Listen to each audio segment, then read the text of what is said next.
All right, so I'm going to tell you how I started everything.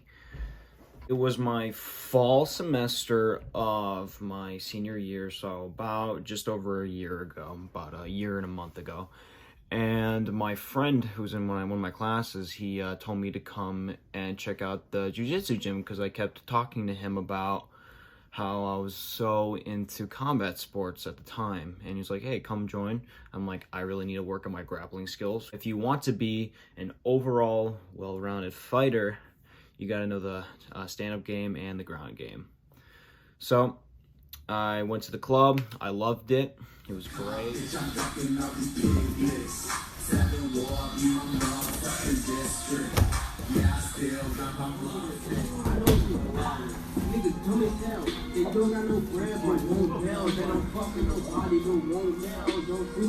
So training at the club was actually pretty great. Some people with wrestling backgrounds and other people with jiu-jitsu backgrounds. So we had a few blue belts. We also had a purple belt. We also had, I believe, a relatively higher belt and someone who trained, who was a judoka. So that's judo. So I believe he was a green belt in judo. The belt systems are different for judo. And it was great. So I wrestled. I had a lot of experience grappling with big, strong gorillas. I have a lot of friends who did a lot of powerlifting who came.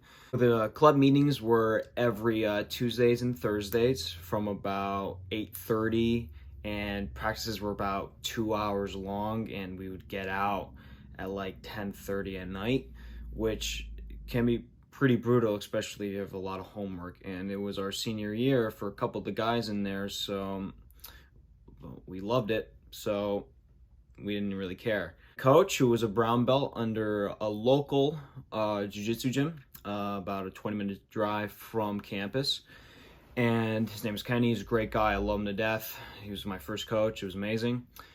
And so we just trained. Because it was also a club, we also had perks of a school budget. We used most of the budget to actually pay for a coach, of course, because he puts time and effort into actually instructing us, which was incredible to even have.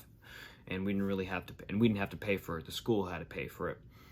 And also a perk of it being a club is that the school will also pay for club activities such as tournaments. So the school actually paid for my first tournament, which I did Tap Out Cancer in November of last year.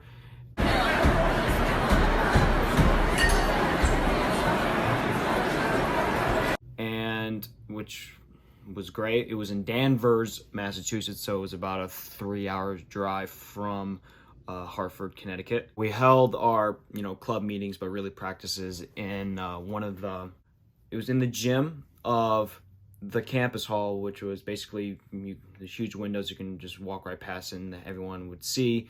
And it was it was like basically in the Zumba studio where we just lay out all the mats and we just roll. That had the tournament.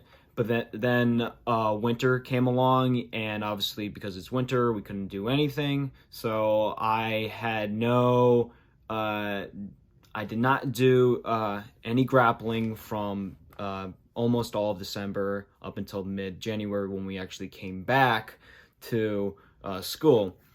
But that time, we actually had a little bit of a dilemma where they wanted to move all of the combat clubs that are in the school, such as karate, fencing, Krav Maga, BJJ, and move them into a different hall, which was basically in a basement where there's no windows, it's dark and decrepit and sad and gloomy and cold.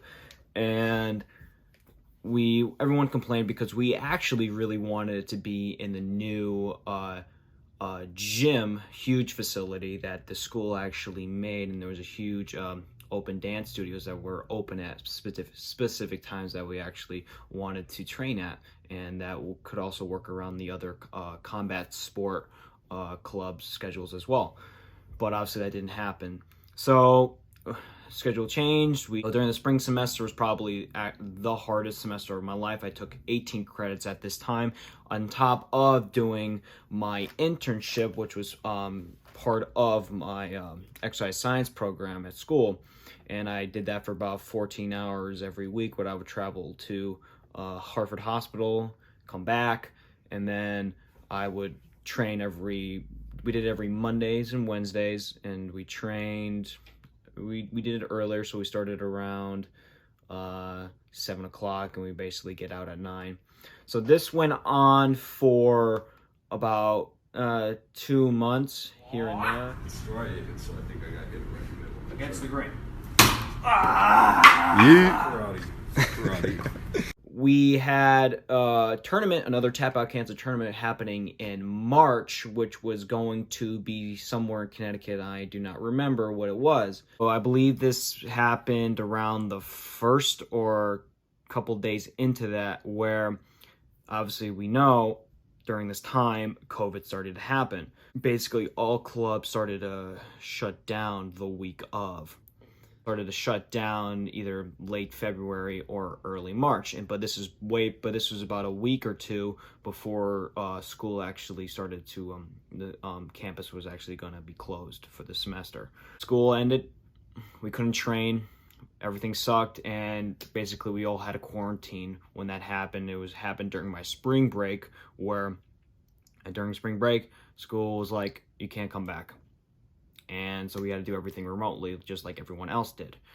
So I believe it was around April where me and some of the guys from school, from the club, we would actually meet up at the local park right outside campus, and we would actually roll on one of the soccer fields, which have some turf sections for the goalposts, so when it gets muddy and rainy and doesn't affect the area around the goalposts. So we did it on there. If you do it on turf, you'd probably be fine if you wear thick clothing, especially a gi or a rash guard. We were fine. It was a lot of fun. So we met every maybe 1 to 2 to 3, maybe 3 max times a week.